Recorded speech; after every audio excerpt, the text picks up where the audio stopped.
Gastronomie, musique, culture, nul doute que la principauté est guidée par de fortes inspirations italiennes. Et pour cause, les Transalpins représentent la deuxième communauté étrangère après les Français en principauté. Ils ne sont pas moins de 6000 résidents recensés à ce jour. C'est donc tout naturellement que la réception annuelle de l'ambassade de Monaco à Rome a permis, une fois de plus, de favoriser le resserrement des liens historiques entre les deux pays. D'abord, les relations entre l'Italie et la Principauté sont des relations historiques, puisque l'Italie et Monaco sont proches géographiquement, mais aussi politiquement, sont proches parce que la famille Grimaldi est une famille d'origine génoise, et donc il y a énormément de liens entre la Principauté de Monaco et l'Italie, et ces liens se développent aussi dans le domaine culturel, dans le domaine économique, et dans le domaine des relations scientifiques, et dans la préoccupation environnementale qui est également celle de l'Italie, tout comme de Son Altesse le Prince souverain. Le développement économique et social de la communauté italienne constitue donc une part active en principauté, d'où l'importance de renforcer ces relations par des accords de coopération bilatéraux entre les deux pays.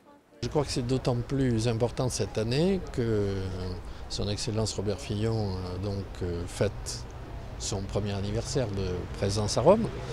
Et puis deuxièmement parce que déjà depuis l'an dernier, nous avons renoué de manière plus active que de manière antérieure nos relations avec l'Italie, puisque nous avons une commission bilatérale nous étions venus à Rome pour une réunion de ce type, et la prochaine aura lieu à Monaco au mois de septembre.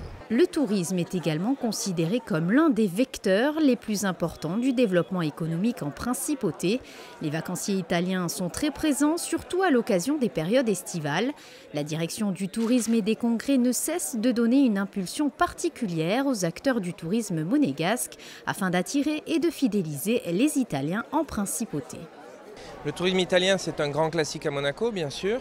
C'est un classique qui varie en fonction des années aussi. Nous avons eu une année un petit peu, enfin c'est surtout l'Italie qui a eu une année un peu difficile, donc on a moins de touristes qu'on en avait auparavant. La chute n'est pas du tout dramatique puisqu'on conserve quand même un très gros portefeuille de clientèle italienne. Et notre action porte à la fois du côté des congrès, des groupes, pour faire venir des grandes entreprises italiennes en hiver. Et ça, on marche très très bien avec ça. Et puis aussi, toujours le glamour, le rêve, parce que les Italiens savent ce qu'est Monaco, savent ce qu'est Monte-Carlo, savent ce que le rêve veut dire. Donc pour nous, c'est vraiment une équation remarquable. Alors nous appuyons à la fois sur les agences de voyage, sur les tours opérateurs, et puis donc sur les grands décisionnaires de groupe. Et en Italie, notre discours est extrêmement bien perçu.